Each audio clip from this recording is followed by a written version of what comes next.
Voilà, je fais cette intro pour vous parler un peu de ce qui s'est passé lors de l'enregistrement. Ça s'est bien déroulé. Tout a été. On a eu beaucoup de fun avec Martin, Jonathan, puis le père de Jonathan, ainsi que Alex. Je remercie aussi Jonathan encore une fois, Alexandre pour son aide et Martin aussi. Je vais vous parler un peu que le soleil a chauffé le capteur, ça fait qu'il y a des petits sauts d'image durant l'entrevue. Je vais rectifier le tir lorsque viendra la prochaine entrevue. Je vais faire en sorte que la caméra soit un peu moins exposée au soleil. Et sur ce, ben, je vous souhaite une bonne émission et soyez indulgents, c'est la première. Merci.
Bonjour tout le monde, bienvenue à Quand l'invisible devient visible, avec comme première émission, entrevue avec un passionné. Aujourd'hui, je reçois Jonathan Arpent.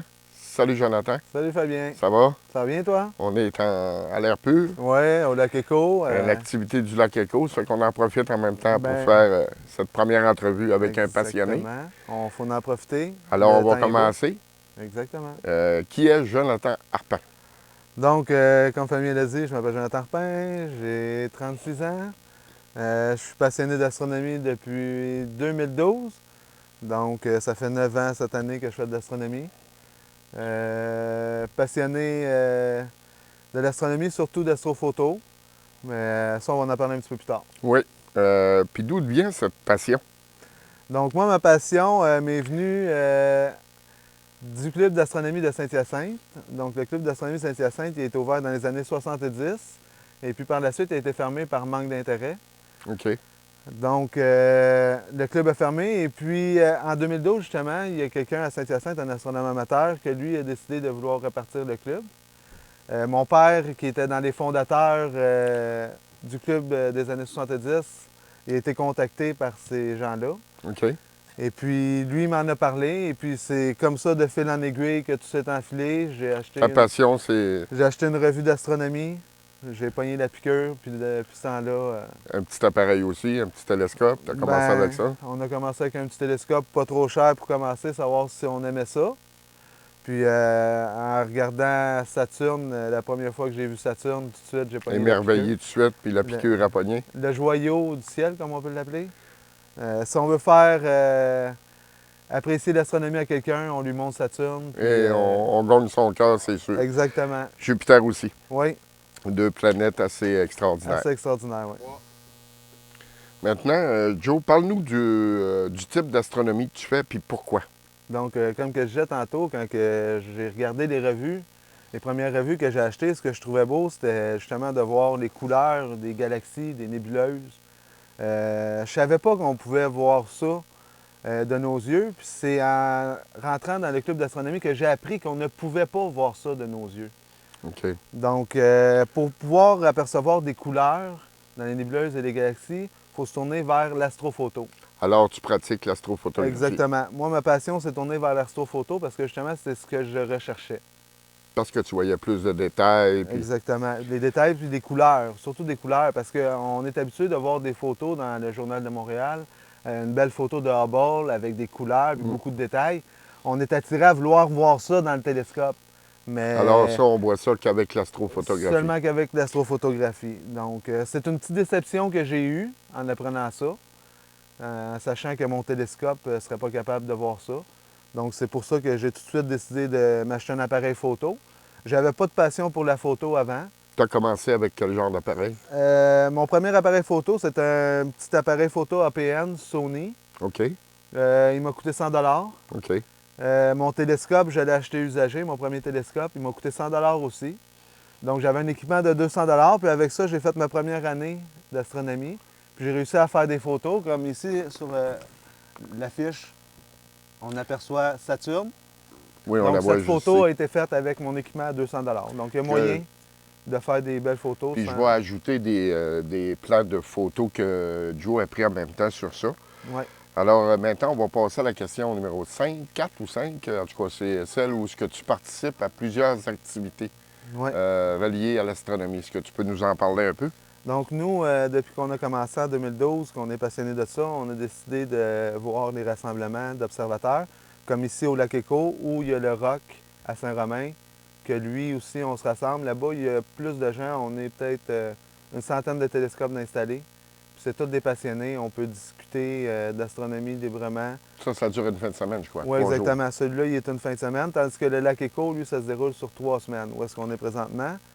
Et puis... 14 jours, je pense. 14 jours? C'est- C'est 3 C'est fins de 3 semaine. fins de semaine. 3 fins de Ben, semaine, depuis exactement. les 2 dernières années, je crois que c'est les 2 fins de semaine. Ça a changé un petit peu. C'est Cette par année, rapport à c'est la revenu. Lune. Cette année, c'est revenu. Là, on a une fin de semaine de plus. Là. Parfait. Alors maintenant, Alors, on Jonathan, coupe on va là-dessus. parler un peu de l'organisme à but non lucratif que tu as démarré. Donc, oui, moi, j'ai décidé de partager ma passion avec les gens. Donc, j'ai parti un organisme à but non lucratif qui s'appelle Le Ciel des 80. Qu'on a ici On a une de tes l'affiche. publicités. Exactement. C'est notre logo officiel. Nous, on a parti cet organisme-là pour faire découvrir l'astronomie. Donc, nous, ce qu'on fait, on se promène de village en village. Les gens font la demande et puis on fait surtout des camps de jour. On voit des jeunes, on leur fait une courte conférence. Et puis après, on utilise un télescope pour leur montrer des planètes, leur faire découvrir un petit peu c'est quoi l'astronomie. Puis essayer en même temps de les faire... Il y en a qui vont accrocher, puis qui vont peut-être bien, dans le futur, aller étudier là-dedans. Fait que les gens peuvent te contacter. En tout temps. On va mettre l'adresse dans la boîte de description pour contacter Jonathan afin de savoir les services qu'il pourrait offrir. Oui, exactement. Notre organisme, c'est un organisme à but non lucratif. Donc, on fait ça gratuitement pour accommoder les gens. Enchaînons maintenant, Jonathan, avec ton équipement personnel et aussi l'équipement de ton organisme. Parfait. Donc, moi, mon équipement personnel, comme j'ai dit tantôt, c'est un équipement pour l'astrophoto. Donc, c'est un télescope de type lunette que j'utilise avec un appareil photo à l'arrière. Tu en as plusieurs, tu n'as pas seulement qu'un. J'ai plusieurs télescopes, mais j'en ai un en particulier que j'utilise, je pourrais dire, 90 du temps. OK. Puis lui, c'est ça. C'est une lunette avec un appareil photo à l'arrière. Ce qui se trouve à être ton. Une lunette de type William Optique OK. de 80 mm. Avec quel type de caméra que tu mets dessus? Celui-là, je lui mets une caméra S-Big, OK. une STF 8300. Avec une roue à filtre Avec une et roue à tous filtre, les filtres. puis les filtres de couleur, ouais. C'est quand même un équipement assez dispendieux, là. Oui, là, on parle d'un équipement pas professionnel, là, parce qu'on est encore loin de là, mais on pourrait dire semi-professionnel. Ça, c'est ton équipement personnel. Exactement, mon équipement personnel. Maintenant, pour ton équipement, ça fait partie de le télescope solaire de l'organisme. de l'organisme. Oui, Et tu exactement. en as 2 autres. Oui, 2 autres montures avec des télescopes pour l'organisme, pour nos soirées. Tu Donc, as un. Nous autres, ici, on a un télescope solaire, Lund, OK. de 60 mm. OK. Et puis, on a aussi un télescope de 6 pouces pour l'observation du Soleil et l'observation des Qui est planètes. un. Un télescope de marque Expert Scientifique OK. de 6 pouces de diamètre. J'ai aussi un autre télescope de 5 pouces OK. de diamètre qui appartient à l'organisme. Et puis, on a un télescope Le- Celestron la de bête. 14 pouces. La bête. La bête, comme qu'on l'appelle. Et ça, tu as une caméra planétaire pour. Oui. Puis tu utilises ta Canon, je crois, là-dessus. Oui, on peut mettre la Canon. Puis même, on a fait l'acquisition d'un équipement là, pour faire des photos à grand champ avec ce télescope-là. Alors, tu es bien équipé pour faire des belles soirées, des belles présentations avec ton Oui, organisme, le ciel des 4 vents. On s'est équipé pour pouvoir toucher un peu à tout. Peu importe la demande qu'on va avoir de l'équipement pour donner aux gens ce qu'ils ont besoin. Leur faire voir l'invisible. Exactement. Maintenant, Joe, tu vas nous parler de ton voyage pour l'éclipse solaire aux États-Unis. Oui, ça, c'est le plus gros trip que j'ai fait en astronomie. Donc, moi puis mon père, on a décidé d'aller voir une éclipse totale. L'événement de toute une vie. L'événement de toute une vie, effectivement. Donc, l'éclipse totale, c'est quelque chose qui se produit assez rarement. Donc, c'est pas rare que les gens vont se déplacer pour pouvoir aller les voir. Nous, on a parcouru 2800 km pour aller jusqu'à Gallatin, au Tennessee. Pas à dos de cheval, là. Pas à dos de cheval ni à dos de chameau. On a utilisé le camion de travail. On a tout enlevé les outils. On s'est fait des lits là-dedans. Puis on est parti sur un road trip jusqu'au Tennessee, à Gallatin. Pas en Turquie, au Tennessee. Ah, pas Turquie. Turquie, parti à dos de chameau, comme on dit. Donc, c'est ça, au Tennessee, à Gallatin. On avait entendu parler de cet endroit-là, comme quoi qu'il y aurait un événement. OK. Nous, on a été là avec aucun espoir, rien de préparé. Puis finalement, on s'est rendu sur place 2 jours avant pour essayer de se trouver un endroit pour installer le télescope. On a trouvé l'endroit exact où est-ce qu'il allait avoir l'événement, puis c'était quand même un gros événement. Il y avait une scène avec un chanteur qui allait être là, des écrans géants. Il y avait du monde de tout partout dans le monde qui était là pour l'événement. Moi, mon télescope, pour faire de la photo, il faut que j'enligne mon télescope. Avant de poursuivre, tu as eu de la difficulté à rentrer sur le site, là. Pas... Oui, c'est ça. Moi, comme que je te disais, mon télescope, il faut que je l'enligne sur le pôle Nord céleste. Donc, il faut que j'y aille une journée avant, pendant la nuit, pour l'installer. Et puis, pour rentrer sur le site, bien, nous, quand on l'a trouvé, on s'est présenté à l'entrée. Puis, les gens ne voulaient pas nous laisser rentrer. Parce qu'eux autres étaient en train de préparer leur événement. Il y avait beaucoup de circulation. OK. L'accès est interdit. Moi, ben, je suis quand même assez téméraire dans la vie. Quand j'ai quelque chose en tête, il faut que je le mène jusqu'au bout. J'ai insisté un petit peu, j'ai été voir d'autres personnes. Puis j'ai réussi à rentrer sur le site pour aller voir l'organisateur en chef de cet événement-là. Donc, lui, j'ai expliqué la Tu as eu situation. une petite faveur. Bien, comme on peut dire, oui, j'ai eu une petite faveur. J'ai expliqué ma situation, puis il nous a permis de nous installer une journée avant, comme que je le souhaitais, pour aligner mon télescope. Donc, rendu là sur place, même, il y a des Américains qui nous ont vus rentrer. Ils ont demandé la permission d'eux autres aussi de venir s'installer, puis ils les ont refusés. Eh bien, On a été les seules personnes qui ont pu rentrer sur le site une journée d'avance pour s'installer. sûrement tes origines québécoises qui t'ont aidé. Bien, c'est sûr et certain avec mon bel accent anglais. Ouais. Hein? Donc, c'est ça. On est arrivé une journée avant sur le site. J'ai installé mon télescope. Même qu'on avait des amis qui étaient venus avec nous autres. On était partis une gang de 8 au Tennessee, dans un camping, puis on se rejoignait tous là-bas. Nous, moi puis mon père, on était installés une journée avant. Et puis, ces personnes-là voulaient venir voir le site. Ils ont été à l'entrée. À l'entrée, ils leur ont refusé l'accès comme qu'on nous a refusé l'accès. Eux m'ont appelé. Moi, j'ai demandé à l'organisateur, puis on est parti avec un cœur de golf, moi et l'organisateur, à l'entrée, pour dire au monde, non, laissez-les rentrer, eux autres, ils ont le droit. Donc, nous, on avait le droit de faire rentrer du monde, mais les Américains qui voulaient s'installer avaient été refusés. On a été vraiment, Un privilège. comme on peut dire, un très gros privilège. Comment s'est passé l'événement? Bien, l'événement s'est passé dans une journée très ensoleillée. Au Tennessee, c'est plus au sud, il fait très chaud. Il faisait 41 degrés à l'ombre. J'avais 4 télescopes sur place, 2 pour la photo et puis 2 pour l'observation. Donc moi, quand mon télescope pour la photo, vu que je suis arrivé une nuit à l'avance, il était bien aligné. Je lui ai demandé d'aller voir le soleil. Il était pointé sur le soleil et puis mes appareils photo prenaient ces photos automatiquement toutes seules. Donc, je n'avais pas à me soucier de prendre mes photos et puis je pouvais utiliser mes 2 autres télescopes pour faire l'observation, mon besoin personnel. Donc, rendu là-bas, bien, le monde il était vraiment surpris de nos équipements. Il n'y avait pas beaucoup de monde avec des télescopes. Fait qu'on a été comme un peu un attrait là-bas. Même qu'il y a eu, je pense que c'est CBC ou une chaîne américaine qui est arrivée sur place pour l'événement, puis ils se sont installés vraiment juste à côté de nous autres. Encore toi qui as été privilégié. Encore nous qui avons été privilégiés, on a passé à la télé. La mairesse de Gallatin, une ville qui est quand même assez grosse, est venue prendre des photos avec nous. Ah oui? Oui, ça a été vraiment un événement hors du commun. Je te l'ai dit, c'est pour ça que je voulais que tu mettes ton gilet, ton six-pack est impressionnant. Effectivement, j'étais en chaleur. Tu as charmé la mairesse. Exactement. Donc là-bas, ben, avec mes télescopes, moi, j'invitais tout le monde qui passait proche. Je disais, venez, come, take a look. Come to take a look. Tu vois que mon anglais est vraiment bon, hein? Oui, je vois.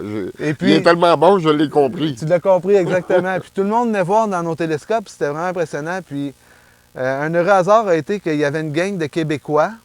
Il était à peu près une vingtaine, eux autres. Puis ils avaient décidé d'aller faire de l'observation de l'éclipse à Gallatin, mais dans un autre site.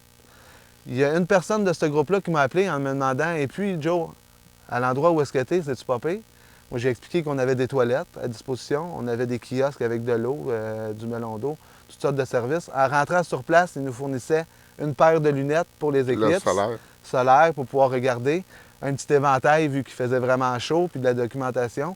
Je les ai tout expliqué ça, puis ils ont décidé, toute la gang, de venir nous rejoindre. Puis avec ton privilège, tu les as laissés rentrer. Exactement, tu as tout compris. Donc, nous, étant Québécois fiers, on avait mis un drapeau québécois accroché après notre camion. Puis j'ai dit à mon copain, j'ai dit, t'as juste à suivre le drapeau québécois, soit nous trouver. Fait que là, on était rendu une vingtaine de personnes avec les télescopes. C'est ça qui a un peu attiré l'attention de la TV. Puis ça a été vraiment un événement hors du commun. Mais à cet endroit-là, c'était pas là pour cet événement-là? Oui. Oui? OK. Oui, il y avait une scène qui était sur place avec des écrans géants pour montrer l'éclipse en direct. OK. Il y avait une chanteuse d'American Idol qui était là pour faire de l'animation avant et après l'éclipse. Parce que la totalité de l'éclipse, ça dure entre 3 et 4 minutes pour celle-là.